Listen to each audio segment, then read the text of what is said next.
ملګرو آیا تاسو ته دا پته شته چې یو سړی د خپلې پوره زندګۍ یو کال صرف جنکو ته په لیدو باندې وباسي؟ او ملګرو دې دوانو تصویرونو ته په غور سره وګورئ. تاسو سوای په دې دوانو کې د چا ایج سیوا ده؟ په ایمیج کې ښکارېدو والا د ښځې یا په ایمیج بي کې د ښکارېدو والا سړي؟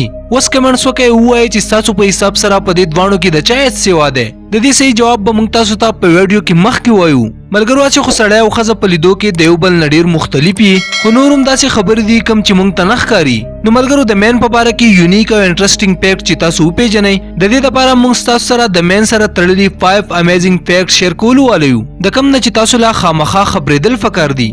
نمبر 1، د سټرس د وجې نه مین اګریسیو کیږي. که تاسو واړه ماشومان ابزرو کوئ نو هغه د دې په باره کې خبره نه کوي چې هغو ته څومره پرابلمز دي یا هغو ته سټرس دی، خو هغه غوسه کیږي، په ژړا شي یا ایریټیټ کیږي. دا ځکه کیږي ولې چې ماشومان د خپل فیلینګ سینس نشي جوړولی. د ریسرچرز دا وینا ده چې دغه سیم ریاکشن په مین کې هم لیدل کیږي. اوس دلته خو چې سړی په سټرس کې راشي نو جاړي خو نو، خو هغه ډېر زیات ایریټیټډ او اګریسیو کیږي. د دې وجه ران کیسلر دا ویلي ده چې په مین کې ټیسټاسټیرون زیات وي کوم چې نیچرلی اګریسیو بیهیویر پروموټ کوي. نو کله چې مین په سټرس کې راشي دا هغه زر په خپل فیلینګز پوه نشي او دا هغه د برین د سټرس ریسپانس سیستم هغه د سټرس سره د فایټ کولو لپاره د خاموش یا د خپګان کولو په ځای ټیسټاسټیرون ریلیز کی او هغه اګریسیو کی. نو زمين په دې ځان په کول فکر دي چې مونږ د انګر مینجمنت سکلز زده کو او خپل اګریشن په پروډکټیو شیز کې ولګو. نمبر 2، ستاسو د اډم سیپل پرپز. ملګرو آیا تاسو چرته دا سوچ کړی دی چې ستاسو د مړی په منځ کې د بهر ته راوته شي څه دی؟ ملګرو دې ته اډم سیپلز ویل کیږي. د کم شاته چې زمونږ وایس باکس وي، کم ته چې لیرنګس ویل کیږي، کم چې زمونږ د आवाज د پیچ لپاره ریسپانسیبل وي. په ټینیج ایئر کې سړی د خپل جسم د ډیر شي چینجز نه تیریږي. په کم کې چې د لیرنګس ګرو کېدل شروع شي، د سړی आवाज درون شي او د هغې اثر د هغه د اډم سیپل په گروث کې هم ښکاري. اډم سیپل په وومن کې هم وي، خو د سړي په کمپیریزن کې د ښځې د لیرنګس سایز وړوکی وي. د کم د وجې نه چې د ښځو आवाज د سړي په مقابله کې سافټ او نری وي، یعنې د چا چې اډم سیپل زیات غټ وي د هغه आवाज به دومره درون هم وي. نمبر 3، سړي د ښځو په کمپیریزن کې رو بوډاګان کیږي. ملګرو د دې ویډیو په سٹارټینګ کې چې موږ تاسو ته کم پټوان خولی وو هغه دواړه د هالیوډ غټ سټارز دي.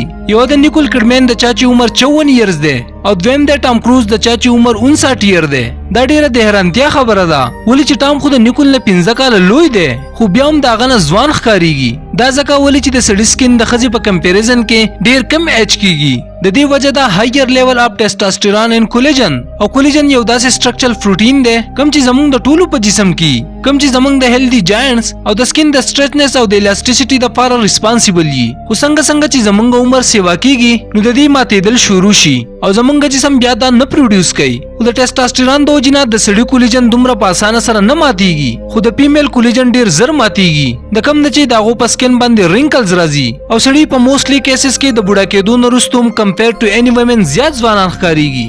نمبر 4، د سړي دماغ لوی وي. د 2014 په یو ساينټیفیک سټډي کې د ډیر شي دماغو سایز نوټس کړی وو، په کم کې چې هغه ته یو ډیره شاکینګ خبره معلومه شوه. هغه دا ولیدو چې د سړي د دماغو سایز د ښځې نه د 8 نه واخله د 13% پورې لوی وي او د دې سره سره دای هم ولیدو چې د سړي په دماغو کې د میموري او د سپیس د آیډنټي کولو ریجن زیات لوی وي او بل طرف ته په وومن کې د ایموشن او د لینګویج سره د ډیل کولو ایریا زیاته غټي. خو د دې ټولو نه هیڅ کلم دا پروف شوی نه ده چې د سایز د سمال کېدو د وجې د هغې په فنکشن باندې اثر پریوزي. نو د بیګر برین کې دو مطلب سمارټر نه دی ولې چې که تاسو وګورئ نو د هاتي دماغ د هیومن برین نه 3 یا 4% زیات لوی وي، خو هیومن د دې دنیا د ټولو نه زیات انټیلیجنټ سپیشیز دی. نمبر 5، د کټا کېدو پرابلم. ملګرو د عمر نرستو تقریبا د 85% سړو ویښته ختل شروع کیږي. د هغې نرستو د هغو په سر چې څومره هم ویښته پاتې شوي وي هغو د هغې ویښتو په بچ کېدو کې ولګي. خو آیا تاسو چاته دا نوټس کړي ده چې د ښځې ویښته څومره هم وي داسې چېرته نه دي شوي چې د هغې ټول ویښته ختي؟ اوس داسې ولې کیږي؟